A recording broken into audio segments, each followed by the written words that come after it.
Many of you have heard about the drug Prozac. Every year, billions of dollars are spent on buying Prozac. And here's a surprise, that the Prozac is no better than a sugar pill, so that it is a placebo drug. And yet the people who take it believe in the drug so much, it makes them better. This is what medicine does not tell you, is that there is negative thinking, and it's called the nocebo effect. And I will be talking about the nature of the two parts of the mind and why we have trouble sometimes controlling our life. First, there are signals from the environment, the internal and external environment. The function of the brain is to perceive the signals and then interpret those signals and then send the information to the cells to control the behavior and the genetics. So the function of the brain is perception, and from that creates the mind. Now, we have heard of something called the placebo effect, right?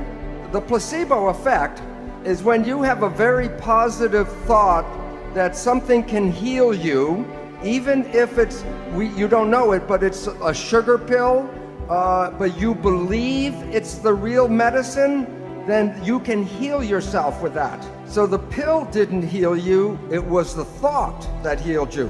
Statistics reveal that 1/3 of all medical healings, including surgery, are the result of the placebo effect.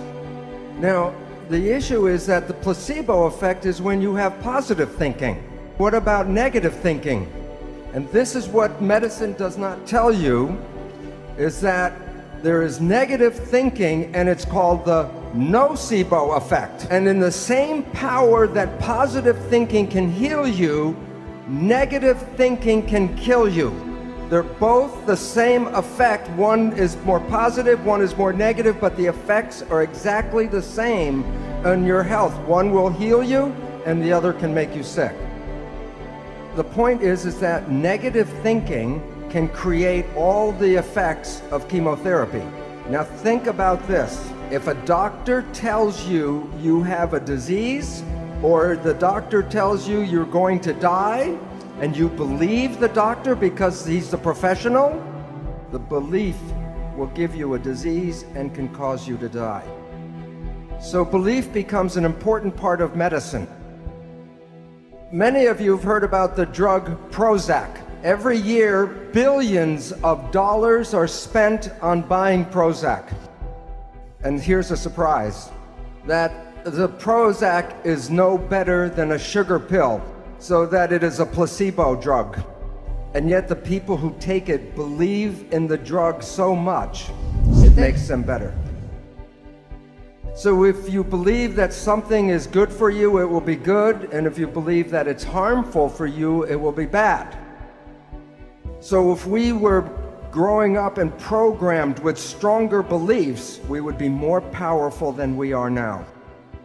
Where do our perceptions come from? Number one, genetics. We get instincts we are born with. You do not have to teach a child how to pull its hand out of a fire. When a baby is born, every baby can swim. From the moment it's born, it can be born underwater and swim like a dolphin. And this brings up a question which I'll answer in a little bit. If we were all born with the instinct and the ability to swim, then why do we have to teach children how to swim? And it's related to the second source of perception. And that is the subconscious mind, where our learned habits and learned experiences are recorded. When a baby is very young, the parents are afraid that the baby will drown. So every time the baby goes near the water, the parents, the baby's by the water. By the sink, by the toilet, by the brook, wherever the water is, the baby hears the parents get very excited. So the baby learns that water is dangerous. And it has a fear of water because the parents express the fear, so the baby is afraid of water. So the learned behavior can override the instincts. The third source of perceptions is the conscious mind, which is different than subconscious mind. The subconscious mind is learned habits. The conscious mind is creative programming. When you are conscious, you can rewrite the instincts, and when you become conscious, you can rewrite the experiences of your life.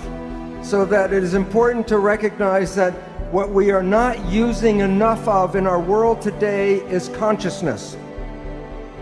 And I will describe in a little while how most of our lives, at 95% or more of our life, is controlled by the habits of the subconscious mind. Brain research, we study what's called the EEG, which is the vibration activity of the brain. As adults, we have very high and low ranges of activities going on all the time. But in our development, we jump from lower to the higher, to the higher, to the higher vibrations over time.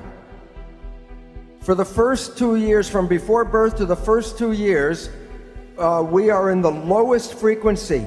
For an adult, delta is like sleeping or unconscious. From 2 until 6, there's higher activity called theta. When we're in theta, it's like imagination. That's why children between 2 and 6 mix the real world and the imaginary world in their play. When the child gets to 6, then another level starts called alpha, which is calm consciousness. When the child reaches 12, it can express all the ranges from delta, theta, alpha, and this is like schoolroom consciousness, beta. The most important point, consciousness, the way we think consciousness, is not available to the child until after 6. The first 6 years are the programmable state. The reason is this low activity is called the hypnagogic trance. If I want to hypnotize you, I have to take you from higher levels into lower levels, and then I can put information into the subconscious. A child has to learn thousands and thousands of facts about how to fit into the family and to society. And so the nature doesn't give the child consciousness to create new things. It just gives it the brain activity to download facts. People are familiar with the Jesuits would say, give me a child until 6 years of age and it will belong to the church for the rest of its life. Because whatever goes in the first 6 years is the first structure in the subconscious mind. The child is in a state of super learning. A child between 0 and 6 can learn 3 languages at the same time. But after this period, if you try to teach a child just 1 language, it's difficult. So this period in our life is where we learn the fundamentals of relationships, connections, family, and community. So like the chimpanzee, whatever the baby sees, experiences, or learns from the family, it goes right into the subconscious brain. And this is also the period where we learn self-identity. Who are we? What parents tell us we become. So if parents tell us we are smart and bright and lovely and wonderful, that goes into the program. But if we are told we are not nice people, or we're not smart, or we're not pretty, or we're not good, that goes into the program. But this is all below consciousness. So you may not know the programs you received because you were not conscious really during this time period. But most of us, most all of us, have received a program of not good enough, not the best we can be.